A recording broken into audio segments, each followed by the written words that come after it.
came into office and really during the transition, and we found out that we had a $1 billion hole. After several sleepless nights and trying to figure it out, we started to get to work. And the direction that I gave to the team, who I'm extremely proud of, particularly of the hard work that they did to get us to this point, was let's figure out a way that we can give some relief to those people who have really been crushed by regressive fines and fees and other things that prevent them from being able to get to work. But let's also do it in a way that doesn't drive business out of the city. We can't, even in these difficult times, lose sight of our values, that we've got to still make the investments that are going to be necessary to really lay the foundation for transforming neighborhoods. So that's kind of the top line approach that we took. And as I said many, many times during the course of the campaign, we knew that this was going to be a tough budget. It was harder than we expected once we walked in and we started getting our arms around the numbers. But we needed to demonstrate to taxpayers, and I hope that we've done that, that we were going to look for efficiency, savings, before we came to taxpayers and asked them for new revenue. And I feel like we've done that.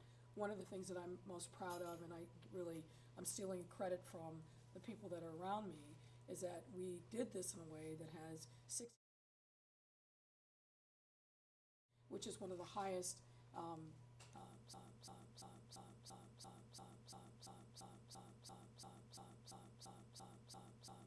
wonders, but really tried to make sure that we were doing things that would not only make a difference in this year, but in the out years. And what we've done, both with our budget forecast and certainly in our much more detailed conversations with the rating agencies, is give them a sense of what our finances are going to look like, not just in a 1 year, as I guess has been the case previously, but in multiple years, with a real plan on how to get there. Now, there's a lot of variables, right? And we've got a lot of different scenarios that we will run depending upon the realities and as they bear out. But I think we have really strived very hard to make sure that we're being transparent, that we're being responsive, and that we're being responsible to the taxpayers. Okay. Well, first of all, thanks for coming here. I Sure. didn't say that, should we?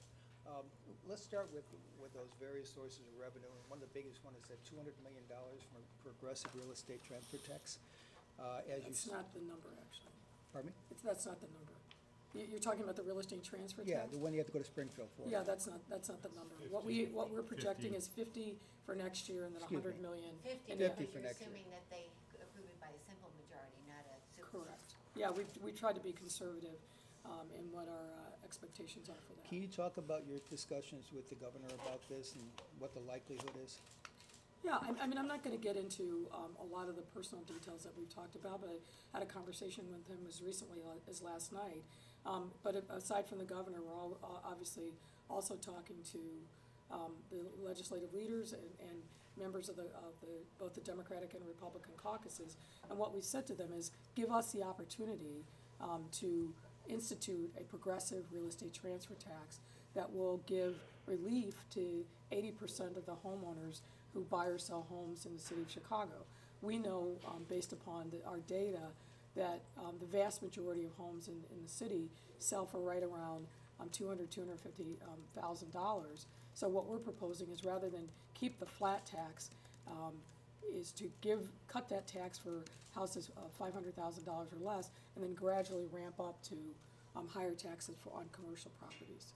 And how would that work? Would the legislature actually have anything to do with the actual rate structure for a progressive tax, or would it simply give the authority to the city council? The latter. They would give the city council the authority to be able to do it. Now, again, we've been very upfront with them and transparent about the rate structure that we're proposing, but really what we're asking to do is to empower the city council to be able to change the taxing structure. Okay. And then there's some, I'm just a couple more, then I'm going to let others. But you estimate a savings, I believe, of $150 million from zero-based budget. That's a lot of money. Mm-hmm. Did the previous administration simply miss the obvious? Where did you get $150 million from that? Well, I'm going to defer to Susie in the first instance, but look, I mean, you know how zero-based budgeting works, right? You basically literally start with a blank piece of paper and you say, what are your Sure. core functions? And then you build out gradually from there, if at all. And pushing the city departments, when we open up our budget process in June, we really push them to look at what are your core functions, what's the resources that you need to be delivering services without cutting the quality of service delivery, and push them on that issue. And obviously, Susie, through her team, kind of led that the Can you be more initiative. specific of where that was found? Sure. As the mayor said, we did go department by department. As part of this exercise, we had all of the department heads go through their ordinance. And then we also went through every initiative, every position, even some of the assumptions we made in the gap. Is this the right number? Is this what you need for next year? And so, both non-personnel and personnel, those are the ways we tweak that number down. Really working with the department to say, do we need this? What is the time frame? Are these initiatives still part of your core mission? Are there something that kind of got added on? So you're kind of doing this, but this is now your core function. So those are kind of the different areas that we looked at. Well, tell us what the services are that we're not gonna see anymore because of this zero-based. I wouldn't say they're not services you're not gonna see. There may be initiatives that maybe, 5 years ago we started, or. Can you give a specific example? Sure. So I'm trying to think off the top of my head. Contracts we talk about where we're looking at better contract management. So if a contract is coming out to bid, how do you negotiate better? And then that streamlines how we can actually budget better in the future as well. So that's one example. And then Last year, let's say, we put in $5 million for building of an SDSC, and we put all those in place. So this year, we looked at, do the new strategic decision support centers really need $5 million? Right now, all of them have been built, so their savings kind of there. So we looked at every kind of initiative like that to say, is this money, does it need to continue at that same amount every year? Is there things we can reduce? Are there staff that go with certain initiatives that, that we no longer need to do? Or is there a different or better way to do this? So every department came in with some type I of guess example like that. my last question on this, but it just seems like an awful lot of money. There aren't that many city agencies and departments. Was there any particular save in any particular initiative or one department in particular where you really found we struck gold with this one? No, I mean, it was a really painful, every department by department, people came in with like $100,000, people came in with $5 million. I mean, it did really spread throughout. Does that include job cuts or anything? No, so we did a vacancy reduction though. Okay. But no layoffs. But no layoffs, so. How many vacancies? So the corporate fund is down 252 positions. So you either reduce them, or we said, are there different funds that we need to allocate these to? Are those initiatives, better on those funds? So we did really look at every single title. And what's the dollar amount savings in the? So $20 million is just the reduction on corporate from that exercise. Can you explain the 163 from ambulances and emergency medical? What is that? So I'll start and then I'll kick it off to the comptroller. So last year, the Office of the Inspector General did a audit or a study and looked at that the city had not really looked at its user fees for many years. So one of the things that we did as part of our budget this year was to also look at all the user fees across the city. Many of them, we set 10, 15, years ago and never looked at again. So this is one of the exercises that we did. One of the areas that we did find was part of our emergency transportation costs, where we are actually not getting the full cost of what it costs the city to do those transports. So an example would be someone calls for an ambulance to their home, and Yes. they're supposed to be billed, and their insurance company's supposed to be billed. And we've been doing it on a fee base versus a cost base. So, on average, it costs the city $2,500 to transport, and we've been only getting somewhere between $200 and $800 for that. So, that's one of the exercises that we looked at. So So did you raise 163 fees? million, is this gonna come from insurance companies or from people who need ambulance service? No, it's not going to hit the people that need the ambulance services. Right, I'll it let would- Rashma add on. So we're working with the state. The state is actually helping us, first of all, to come up with the cost, the actual full cost basis. So we worked with the state and worked on a template that they gave to us to figure out full cost. With that full cost, we charge it to the actual providers with help with the state. We're not looking at charging people who are self-paying. People who are self-paying, we would look at ways to be able to reduce the fees for them. So this is more of ensuring that the providers are paying for the full cost of the services The that are insurance companies. The insurance Yes. companies or Medicaid? both. And, you know, the phrasing of it says there'll be $160 million in revenue from emergency services reimbursements. Is that all new money? Is that above what was last year? So last year was about 62 million, and that was just off of the 8 to 36% of our actual cost of actually running the service. Okay. It's an awful lot of money to book, though. I think, you know, Sure going you're to gonna get all that? Going to the budget director's point, we haven't done this analysis in probably over 15 years, and we've worked hand in hand with the state to ensure that these are revenues that are sustainable and that we can collect. And the state has agreed to do this? And the state is working with us, yes. We're working in partnership with them. Actually, I'm a little unclear. What's the state's role? What must they do? So the state has to actually work on amending a plan to be able to give us the ability to do the full charge. So the state has been working with us, and they've already done that back in August, so that part is already done. And now we're working with them to finalize. We did the full cost analysis, submitted it to them, they vetted it out. The full cost is based upon an audited report. So Why don't does need the state have a legislation. role in that? We do I not mean, need when I think about it, it legislation. seems like an issue between the city, the insurance companies, and the people of Chicago. Because some of the people who we're talking about are folks who are low income and rely upon state assistance for some of Okay, their okay. medical expenses. That's why, okay. The one-time fee that you're taking for 200 million for the refinancing, I mean, that is a one-timer because you're taking it all up front. Is that prudent to do? Sure. So, if you don't mind. No, please. The refinancing transaction is one-time in nature. As the mayor mentioned, the overall budget does have 60% of the gap being addressed through structural solutions. It's one of the highest amount of structural solutions as a percentage of the gap. And this year, we have an extraordinarily large gap. So not only is the percentage very high, but the amount of structural solutions we've had to find to get to that percentage is very high. To your point about one time, clearly one time doesn't carry over into future years, but the structural solutions we found, which 60% of 838 million is about 500 million, carries over into future years to help us address the future year gaps. And then through casinos or real estate transfer and natural growth in the revenues that we've implemented here, we believe that overall, by way of sustainability, we'll be well on our way to a path to structural balance by 2022. But this is no different than what a homeowner would do when you see that you have the opportunity to get a debt restructured like a mortgage at a lower interest rate. Of course you would do it. It makes sense, and that's what we've done. And to be clear, this is a $200 million infusion of cash, right? That basically the float between the interest rates will mean we're gonna basically be paying at the same interest rate over what we would have paid. We're just taking out money up front. Is that a layman's way to It's describe not- it? Yeah, Quite so right. the outstanding debt has a 4.9% average coupon. The new debt, depending on when we price, will be somewhere between 3 to 3.5%. That differential of 1.5 to 2% is in essence the savings and the value that we get out of the transaction. On a net present value basis, that's $200 million of savings, and to the point that Fran made, we are taking those savings up front.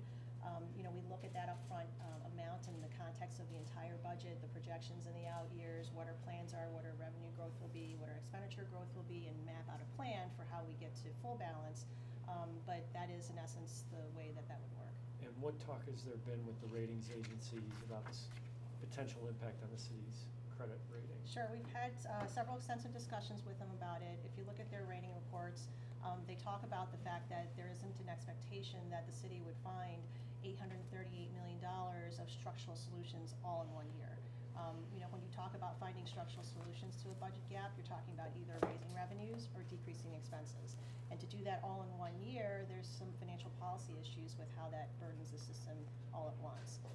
Importantly, they want to see a plan for structural balance, and we think that we've had some productive conversations with them about that. And you'll also hear from them in the next few days about this, but I think we've had some pretty positive On that conversations. specific issue, taking the money up front, did they balk at that particular? I mean, you told them you're gonna do this? We told them we were going to do this. Yep. And they said? You'll hear from them in a number of days.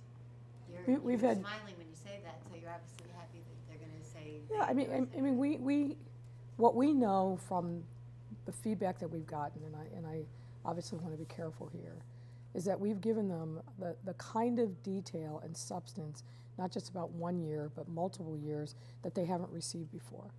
And so I think we have demonstrated to them a willingness to show what's going on, warts and all, but also come with very specific ideas for how we're going to address our structural financial problems, not just this year, but multiple years out. And I think that level of transparency and willingness to sit and answer tough questions, me personally, along with the team, I think will inure to our benefit. Will you raise the telephone tax and the water, the $29.5 million utility bill tax that Ron put on for the municipal labor, for the two other funds? Well, those aren't part of our plan for this But I next mean, year. you're talking about, you've said to the rating agencies, here's our plan for out years. You've got to deal with those too. Yeah, but mostly what we're talking about with them is structural solutions to, and particularly around the structural deficit, but also pensions. But we're looking to try to minimize the amount of one-timers in our budget, but we haven't talked about raising those other taxes, no. So, this is a school question, but it's all the same pot of money as far as Chicagoans are concerned. But it's not, but Well, go ahead. When it comes to property tax, it is. So, Not if at all. you settle the teacher strike tomorrow and just on the deal they've been offered, can you tell us right now that would not require property tax in the next year or the next few years? Well, first of all, again, I push back on your premise. It's not the same pot of money, and it's not the same pot of property tax levies. It's just not. Well, why And do you say again, that? Jenny, If I live in Chicago and I get my tax bill, I don't care where that money, what I see is that I'm paying for this, this, and this, and but I do think it's important for Chicagoans to recognize that the city's corporate budget is separate and distinct from the CPS budget. It's just the reality. And their abilities to raise property taxes are separate and distinct from what ours are. So your premise is just not well, accurate. even though the person at the top of both agencies is you, City Hall and running the school negotiations. But the you. finances of each are different and distinct by law. They are. So to my question, what does this do for property taxes, the school deal, as we sit here right now? Well, what we've said from the very beginning is that this CPS has to live within its means.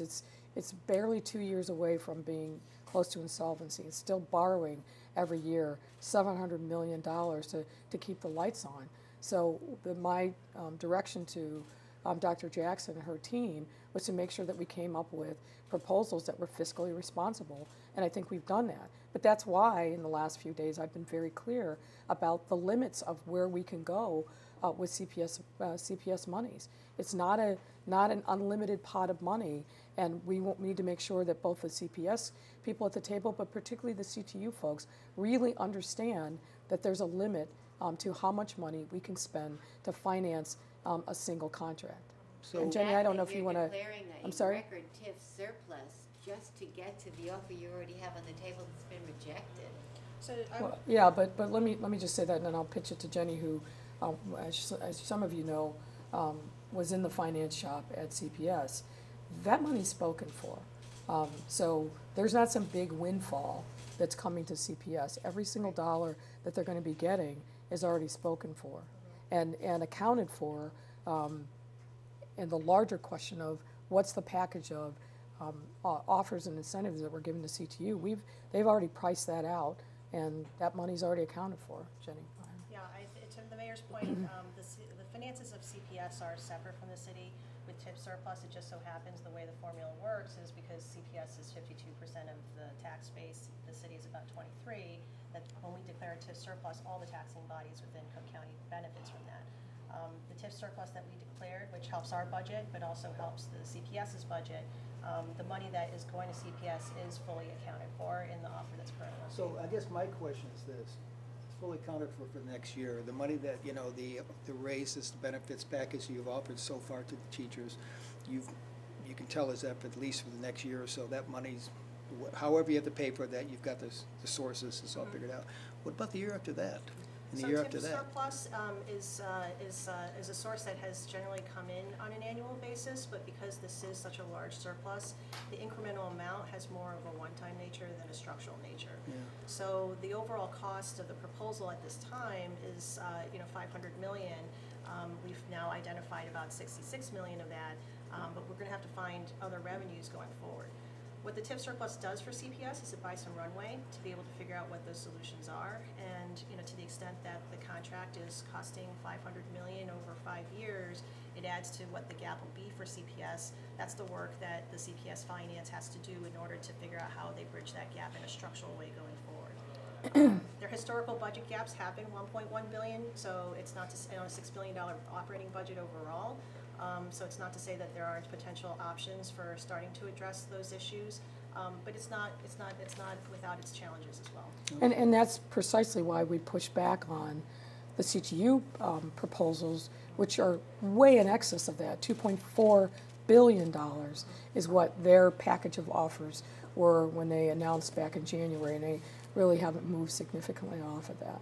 But as you're adding bells and whistles to get this contract over the line, what's your plain English explanation to CPS families about how you're going to pay for it?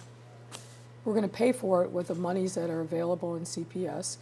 Part of it is obviously some of the allocation that comes on an annualized basis from the state, and some of it comes from borrowing that's going to continue to happen. But what we're trying to do is make sure that there is real fiscal rigor around the offers that are on the table. And anybody who's talked to the bargaining team in my conversations with them, they're very clear that there's not this big pot of money either at CPS or at the city. So we have to be very, very prudent in what we're putting on the table and how we're responding to the various proposals that are coming from the CTU. How much of it will be borrowed? The Well, borrowing, go ahead. Sorry, the borrowing would probably include some sort of refinancing. They have candidates for refinancing coming up. They could do exactly what we've done by way of looking at lower interest rates. And then also, I would say take a very similar approach to what we've done here, which is identify efficiencies internally first. Take a look at potentially increased revenues. Their property taxes are allowed to grow every year per state statute, and just take a look at all of the various assumptions in the out years and how we can make this budget work for them. How large is the property tax increase if you don't get help from Springfield? Well, Is it 100? I'm not going to speculate about it, what it is. We're very focused on making sure that we do get help from Springfield. We're working hard on that every single day. We have a number of options and scenarios that we have at our disposal in the event that one or other falls short. But I'm not going to speculate about what that looks like, because what we're focused on is getting results plural out of Springfield. Do you have a priority list as you head down there with the transfer tax ahead of casino, ahead of what, I mean? Yeah, I mean, no, the two really go hand in hand, in part because they're both important to make sure that we get some structural solutions for our pension challenges and to make sure that we're able to climb the ramp. So both are equally important. Statewide pension reform you mentioned, what do you want from them on that? Well, look, I think we have to have a conversation about the reality that not just Chicago, but cities across the state are really suffering under the burden of trying to meet pension obligations. You look across the landscape, whether it's Peoria or Kankakee or Alton or a list of other cities whose mayors I've spoken with, they've increased their property taxes to the hilt. They've sold off assets. They've cut their city services to the bone. They've laid off employees, and yet they're still laboring under this massive pension debt. And obviously the state has its own separate pension debt. The BGA did a story saying. I'm sorry? The BGA did a Yes. story saying that only 25 of these 600 and some pension funds are in worse shape than Chicago's. Well, but that's 25 big city, relatively large cities across the state.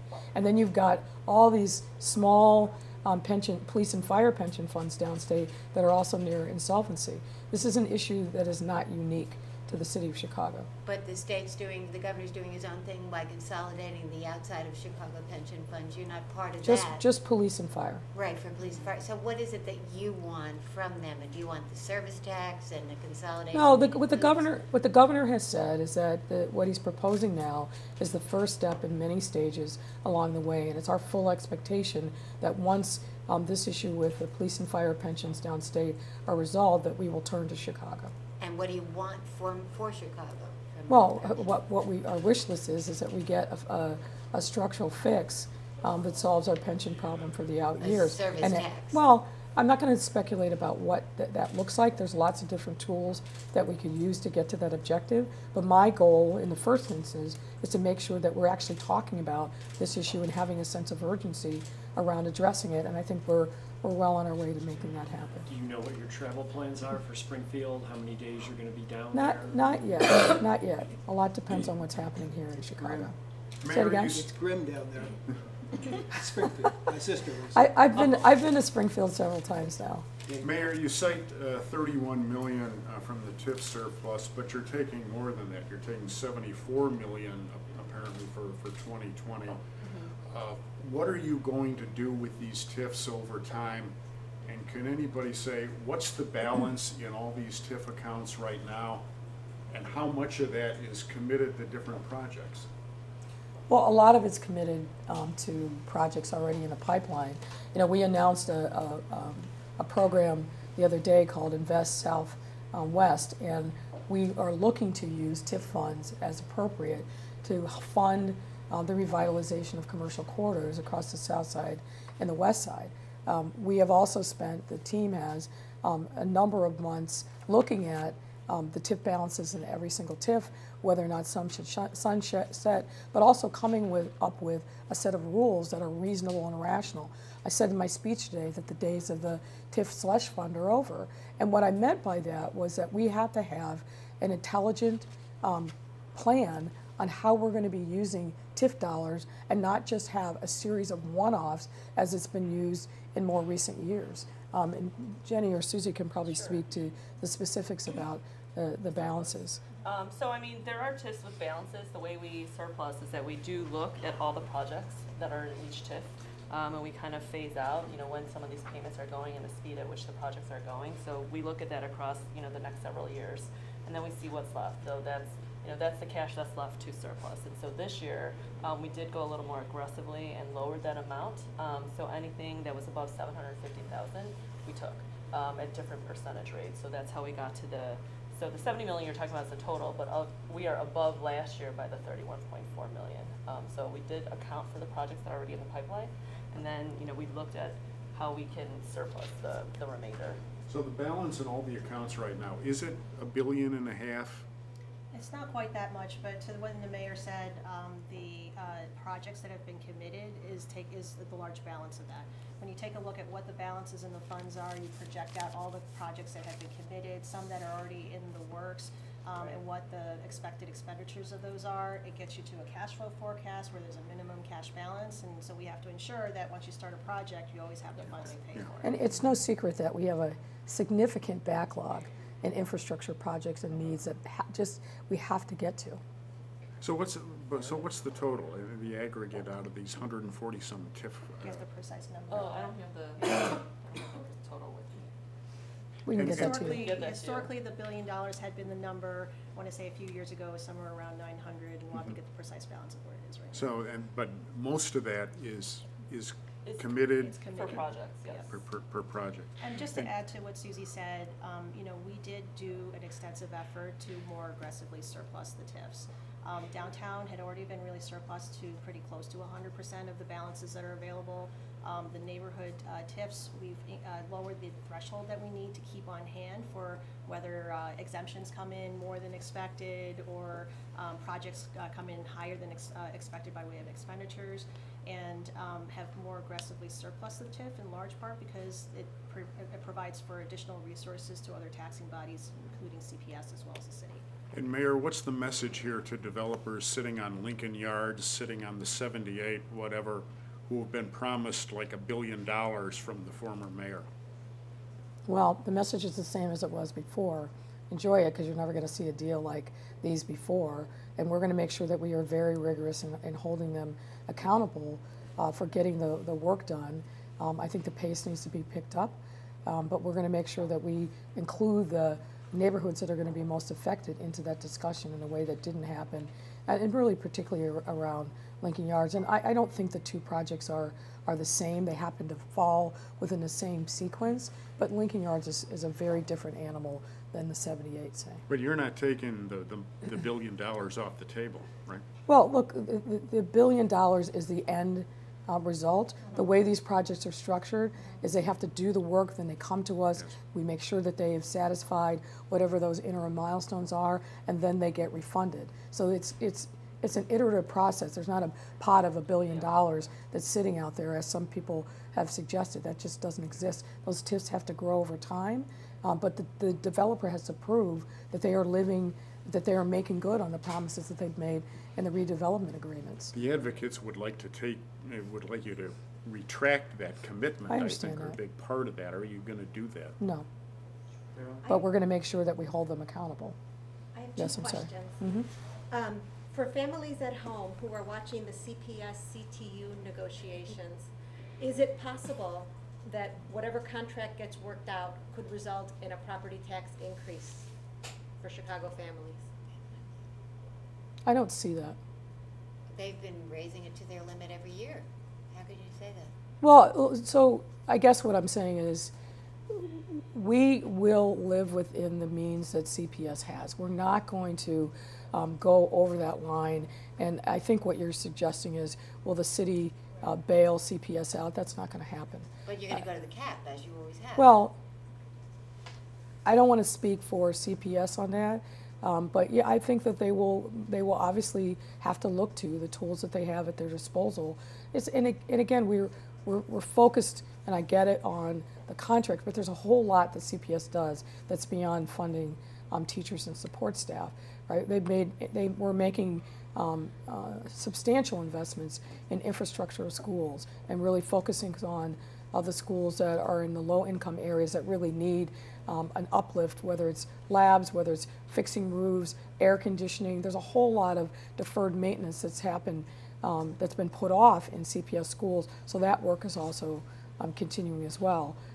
But what we've been very clear about is they've got to live within their means, whatever those means are, and they can't exceed that and look to the city to bail them out. And I think that message has been delivered loud and clear to Dr. Jackson and her team, and we also need the CTU to hear the same thing. There is not an unlimited pot of money to fund everything that they want.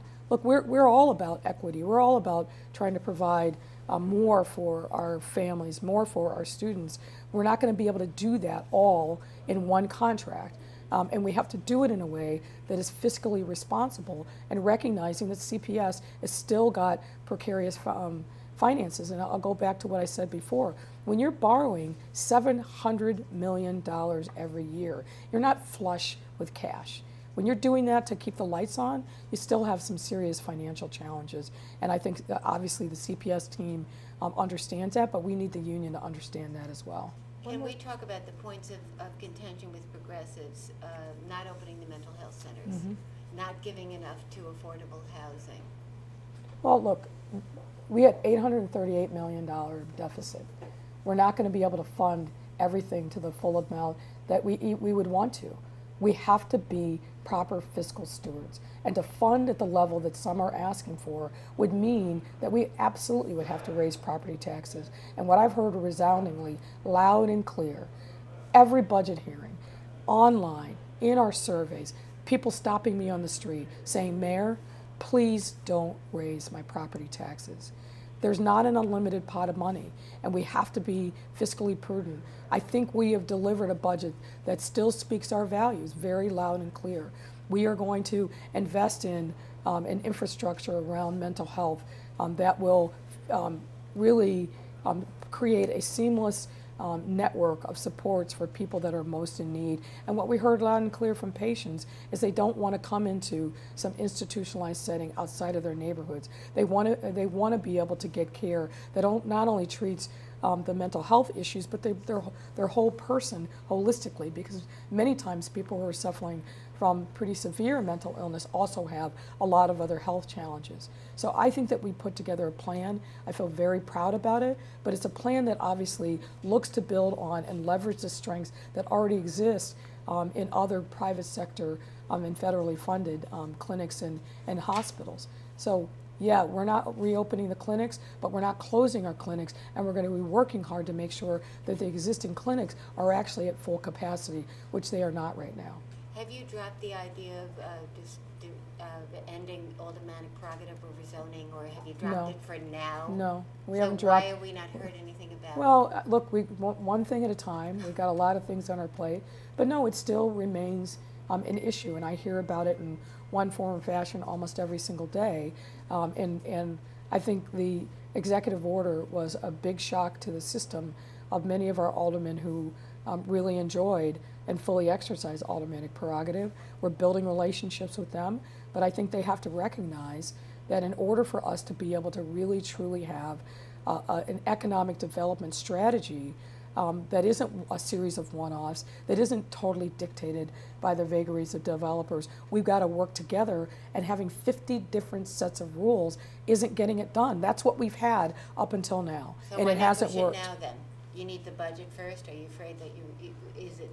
I don't think I'm afraid is a word that I actually embrace. What is the reason to back off for now? Well, it's not backing off, it's being patient with socializing a big cultural change for many of our aldermen at the same time that we've got a lot of things on the table. But, we are very active and engaged in the zoning committee.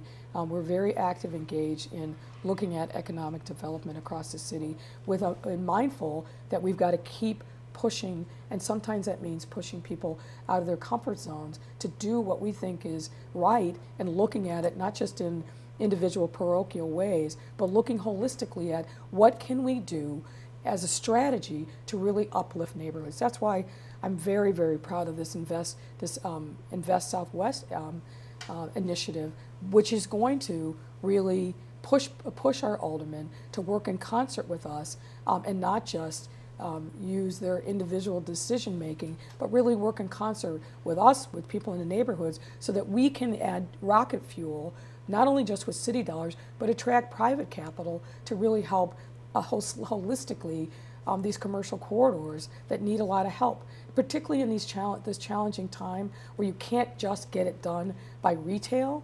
I mean, obviously, we all know shopping habits have changed radically, even over the last 5 or 10 years. But also, we know that to create really healthy, vibrant economic cores, it's more than just the retail space. It's streetscape, it's open space, it's looking at ways in which we can bring together people in neighborhoods, looking at the arts in particular and culture. All of those things matter, and we have to have a plan for that isn't just one-off transactions. Can I take things back to the schools a little bit here? With the contract offer that's on the table, there's been a lot of talk that sets a new sort of floor for what police, firefighters, and other unions are going to ask. Is that floor baked into your budget? For 2020, we don't anticipate. It's unclear when we're going to land the police contract. We have the economics for the supervisors' contracts. We arrived at that. We put an ordinance into City Council to get that done. We're still at the early stages of bargaining with the FOP. We've got equity issues and accountability issues, I should say, that we have to deal with the supervisors' contracts. We have local 2, the firefighters' contract that's open. So it's unclear to me that all those will land in 2020. Is there any budget money, is there money in the budget for those contracts to land? Did you budget money for those? Yes, so we, What did you put as in? the mayor said, the sergeants, lieutenants, and captains does have an economic package that is going this year, so we You're talking did about budget. rank and file, police and fire.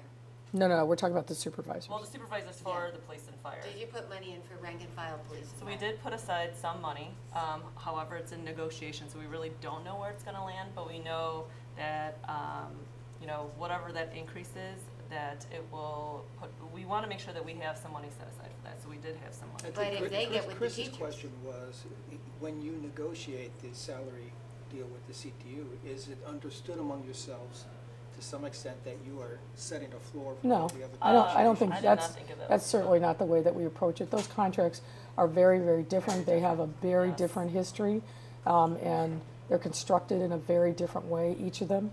So I don't think that, and I get the point, but that's that's not consistent with the realities of how those contracts have been structured Well, historically. look at the FOP though, they've got a side-by-side flyer, they're saying teachers were offered Um, this, we were only offered this. Does that surprise you? Of course they do, but that No, doesn't. but they're but- expecting. No, well, look, you know, I think we all should know by now what unions say in social media, what their spin is on the outside, isn't necessarily consistent what actually happens at the bargaining table. So they can say whatever they want, that's their right, but that doesn't mean that's the reality of what's going to happen at the bargaining table. Just one last question about that. You were very strongly adamant that you did not want to see a teacher strike, and we have a strike.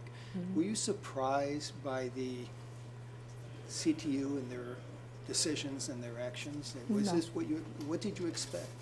I'm not surprised by this at all. They've been signaling for quite a long time that their focus was on a strike. So even as you were saying, you really, you don't want to see a strike in your watch. Well, of course I don't want to see a strike. Look at look at what's happening in the disruption to students and families. Look at from sports teams being ruled out of state finals when they put in a whole lot of blood, sweat, and tears for months.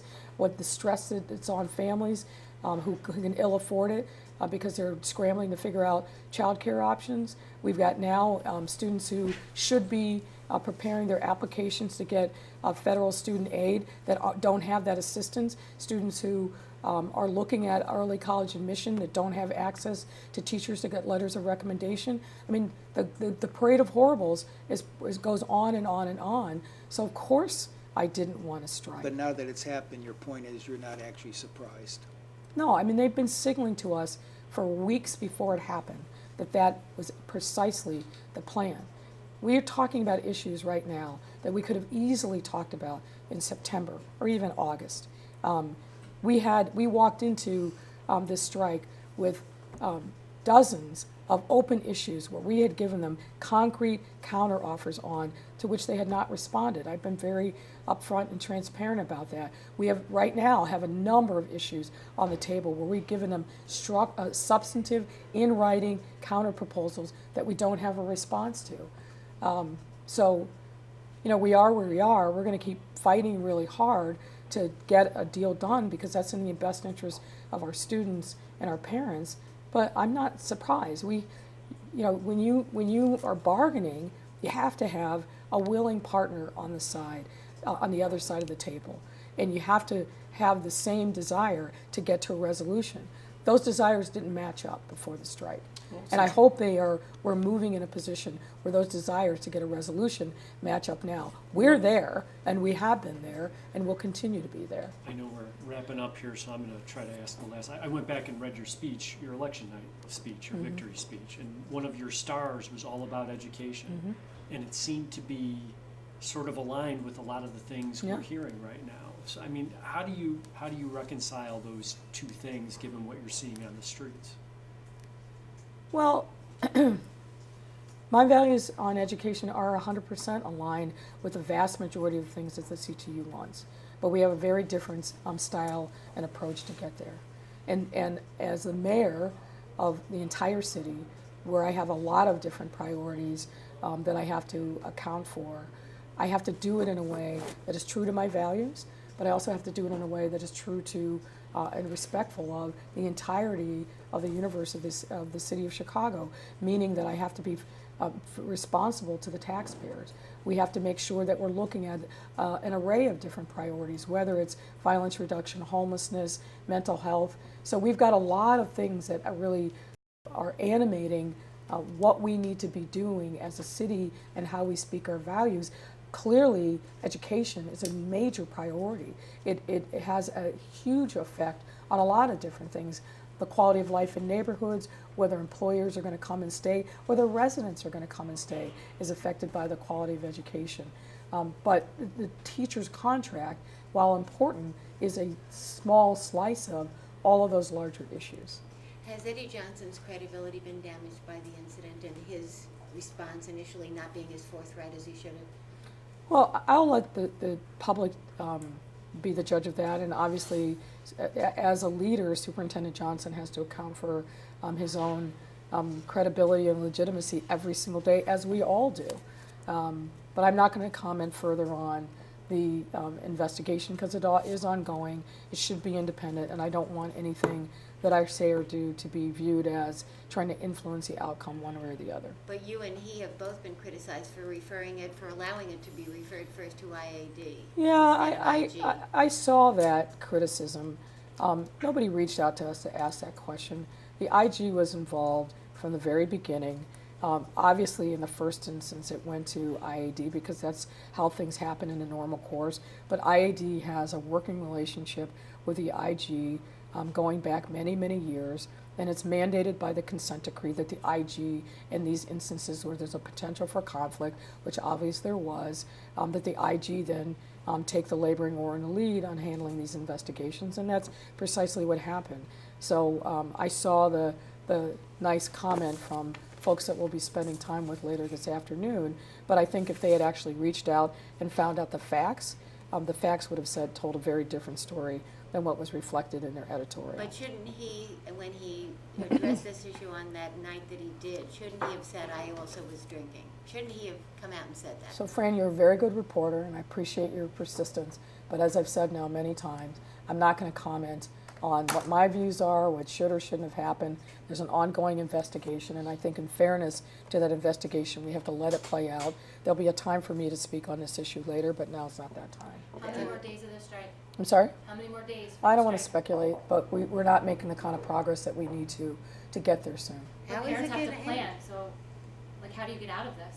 Well, we are letting parents know, as we know, but I can't predict what the duration is. A lot of it's going to depend on whether or not there's a seriousness, a purpose, and a sense of urgency to nail the two main issues that the union identified as their most important, and that's class sizes and staffing. We put it in writing, we're going to put it in a contract, we gave them a counter proposal, and we're waiting for them to get back to us on that and a series of other issues that we're going to need to resolve before we can say we have a deal and we have a contract. Did they embarrass you today by showing up in such force outside? Look, protest is a part of Chicago history.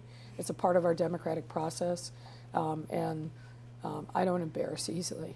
I think, I think that they have a right to be out there and do what they think is in their best interest. But I will continue to lead the city. The work of the city has to go on, and it will go on.